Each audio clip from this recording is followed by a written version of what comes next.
So I'm getting ready to rotate early because it's pistol. I don't really need to sit here forever. A lot of people don't just like... A lot of people don't lurk on pistol. A lot of people just go straight. So running forward to help my teammates. I get lucky with their shot, to be honest. If anything, it's just my mechanics on this brim kill. Pretty bad. Like I actually run... You can see I actually running... This is the shot that killed him. So I was running and I shot him. I fixed it on the cypher kill, but at the same time, chamber kill.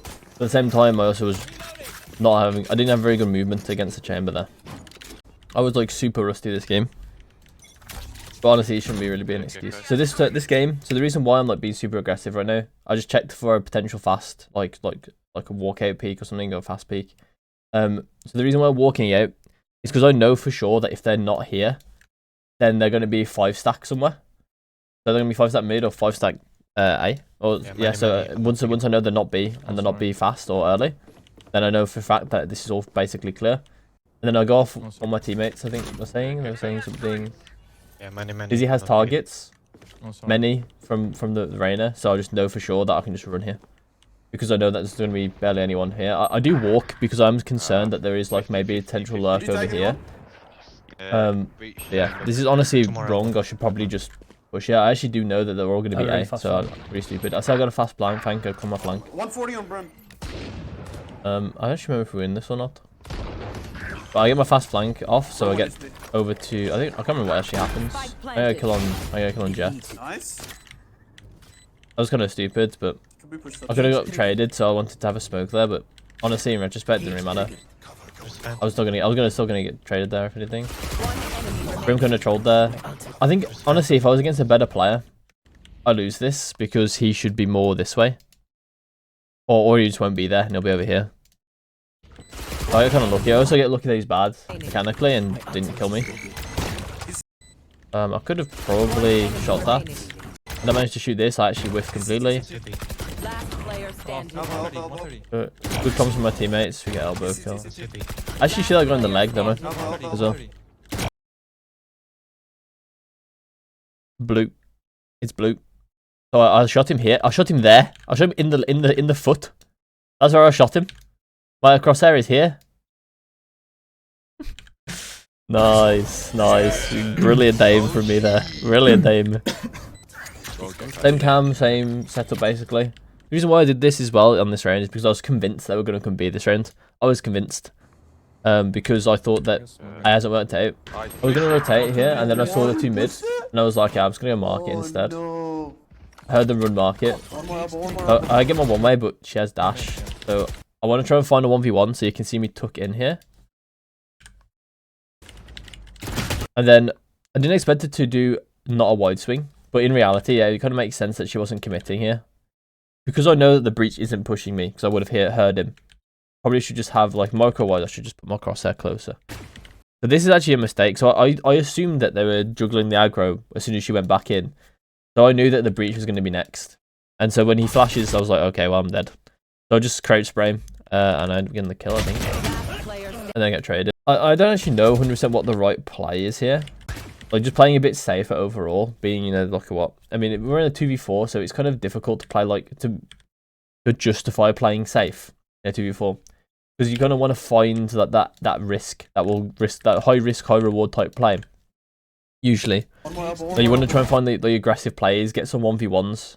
But obviously, I wasn't even getting a 1v1 here, I guess. But I thought my cage could help me with that. And I guess it kind of was, actually, because I think the breach wasn't actually committing here, right? He was spraying the wall.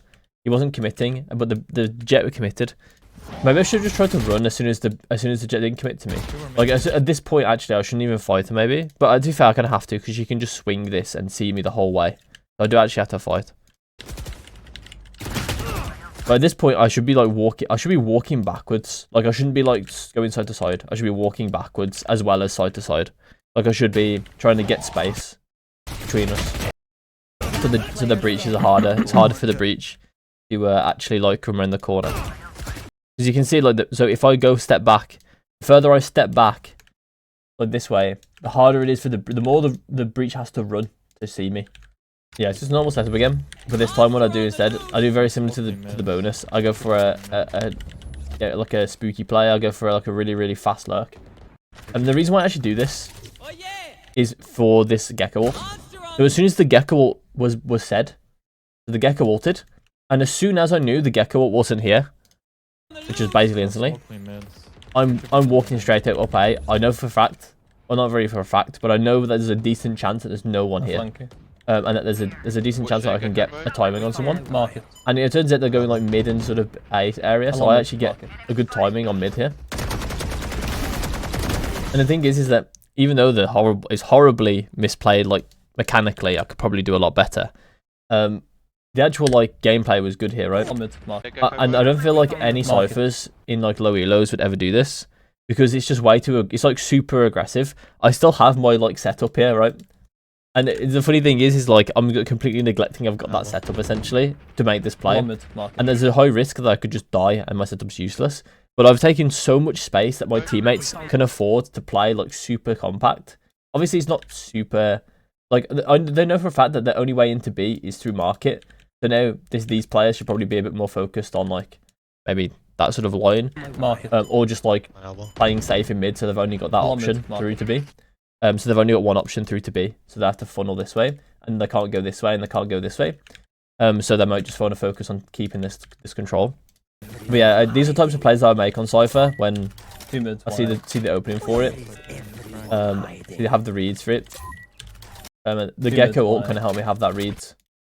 Honestly, so I was going on the fly. This cage was kind of bad. I shouldn't have done this cage. I did this cage basically just to get a cam on this side of the wall. It's kind of bad. This also is also bad. The reason why this cage is bad. This cage is bad because first of all we're in a 5v1, so any smokes like this can kind of cut off and make 1v1s, which I shouldn't allow him to do. So I gave him like a smoke that potentially could give him a 1v1 if I decide to swing this like a maniac, and he was there. So this smoke really sucks because he can't see me right now, but he knows that I'm probably behind the smoke. So I give him like less of a chance to miss because I've given him less smoke to spray through. So if I do a smoke like this, I'll give it, and I'm still concealed to him. He didn't see me here, like in this side of the smoke. Then he could spam this and have a pretty decent chance of hitting me because he would expect that I am behind the smoke, right? So I actually should have maybe been a bit more central with my smoke. It's obviously a bit more, it's like super like negligible, I guess, but it's just bear in mind, I guess. And then exactly the same setup. So the reason why I was keeping the same setup is because if it ain't broke, they'll fix it. It didn't actually, no one actually went into it, didn't have to do anything, didn't have to change anything. It's just a bare bones sort of Cypher setup. This one I'm playing a lot more safe. Because the reason why I'm playing a lot more safe is because this previous round I played super aggressive. So in this round I'm going to completely mix it up, and they're probably going to have someone wait for me this round. I'm going to play super safe and not give them opening. Honestly, I didn't have to play this safe. I could have been over here. Like my camera's looking at this, right? I could have been like over here somewhere in sort of region. I could have been towards market to play off this. If I had a one way there, if I decided to put the one way up. That's what I should have done really. I should have been a tiny bit more aggressive than I was there, but it is what it is. And I'm actually kind of trying to fix this now. I realised that I was a bit too inaggressive and could actually be like doing something mid. I'm being too slow, basically, for where my Reina is. I should just be faster there.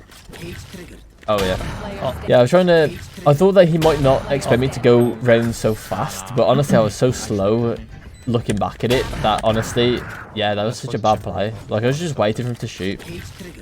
Like realistically I was just waiting for him to shoot. I thought I could be way faster than what he would expect me to go through the smoke, but clearly I couldn't have been. I thought I was kind of doing it the fastest I could then. I kind of was, but it was still slow. So, but I think my Omen went a bit too crazy. I think I told him to chill because he got two. Honestly, he popped off getting two. It was good that he got one, but he popped off getting two. So he got one, and then he swings again, which is crazy, but he gets two. So at this point, I'm saying to him, just chill. I didn't expect him to fight again. Keep fighting. Once we just chill. Need to just chill because that way we can play a 2v2. Like he did my work for me. He got that extra one for me. That means we could play a 2v2 at that point. Then we don't have to keep wildly swinging. But he did. It's really unfortunate, but it is what it is. I did comment, but like that's like sometimes the best you can do. You know, like you can't really expect to come something and then everyone just agree with you or like listen to you instantly. Or like, yeah. To be fair, I could kind of come too late. He was already fighting at time, just chill is basically when he died. So to be fair, I did comment a bit late too. Actually, if anything, I should have come a lot earlier. Should have come on the way over because I didn't have to come anything at this point. So I could have come like try and get one and then I'll get one and then like I should have been coming what exactly should have been going down there. but I just didn't for some reason. So this is mechanics. I actually do wait to make sure I'm on his head. Decent movement. This one was actually kind of annoying. You can see I actually am stopped on her head right now. Oh, that is so bad. That is so bad. It is so bad mechanically from me. So what this is when I'm not playing the game, so when I don't have my, so I have the muscle memory to do this type of clear, right? I have the muscle memory for it, but I don't always react to it when I haven't been playing. Like I tend to just do it to do it. You know what I mean? So to fix that, I reckon I just need to play a lot, and also focus more intently on like my targets, like what I'm actually looking for. Like I clearly wasn't looking for Jet's head when I was doing this clear, right? I was sort of autopiloting it. So the odds are I just need to go in DM, practice doing this, and not autopilot the actual like the clear, right? Okay, so I ended up going with the Marshal here. I actually was debating the Outlaw, but I had like no money. I debated, and then I was debating the Sheriff. So I was debating the Outlaw for a while. I debated Sheriff, and then I was like, you know what, I'm just gonna go with the Marshal. I didn't buy any util here because we were on a save, and I don't really care too much about using any of my util. Realistically, I should probably buy it all, and just not use it. But I'm stupid, so I didn't do that. So I actually always say that to people as well. Like you should always like buy your util and just not use it, because you always carry it into the next round on this game.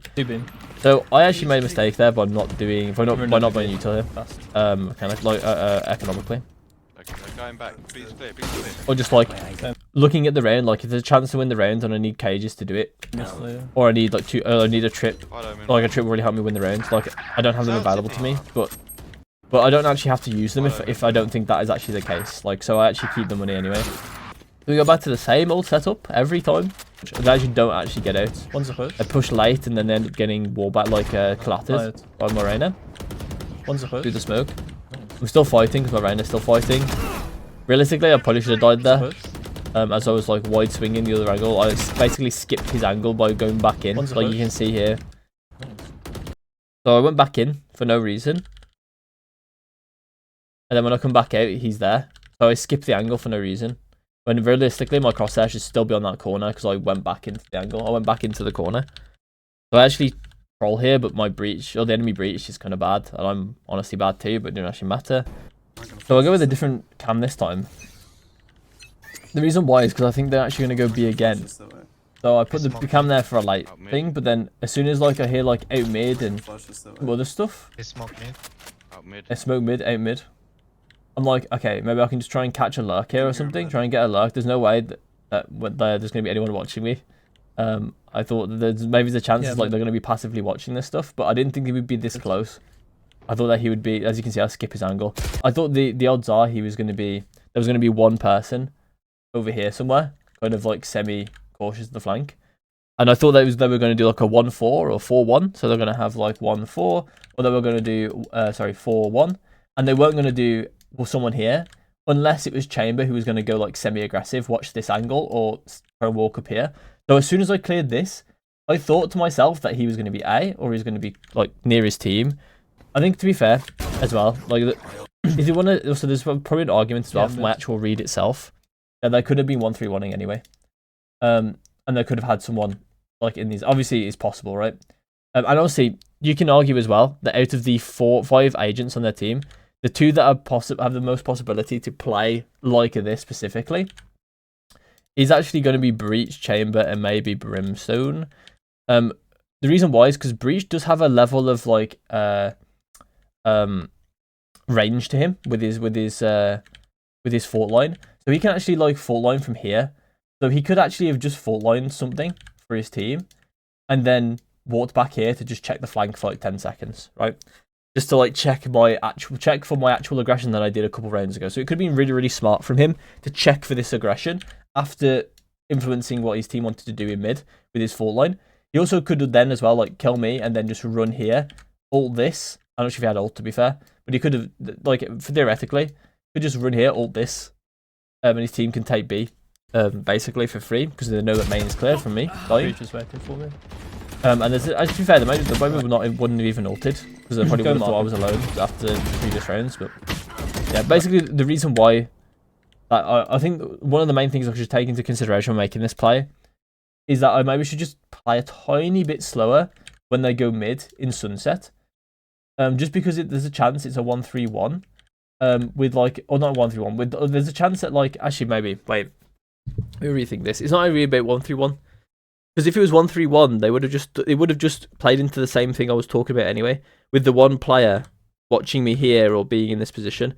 So actually, maybe it's not 1-3-1. That's actually the problem, because it can be a 4-1 like this, and I can still die here to this breach. But actually, the problem is if I'm playing against breach or playing against an initiator like Sova or maybe Fade or something that can have lineups from over in this region, that I need to be wary that I don't push either too fast.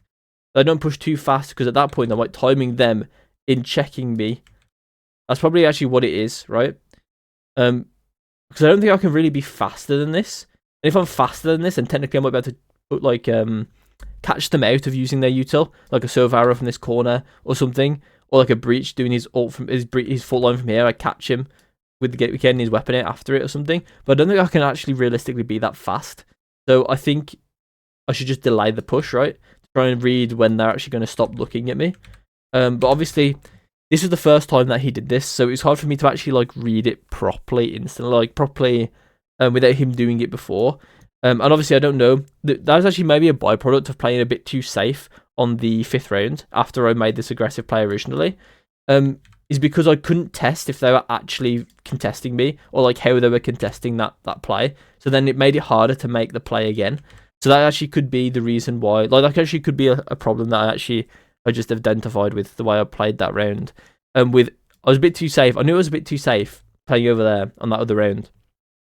But this could be an active reason why it's actively made this round for me worse, and probably given them a win in the round, a win in the game in the half, because I was like essentially way too safe in one of the rounds, and it made one of my future rounds worse because I didn't have the required info to make this play properly.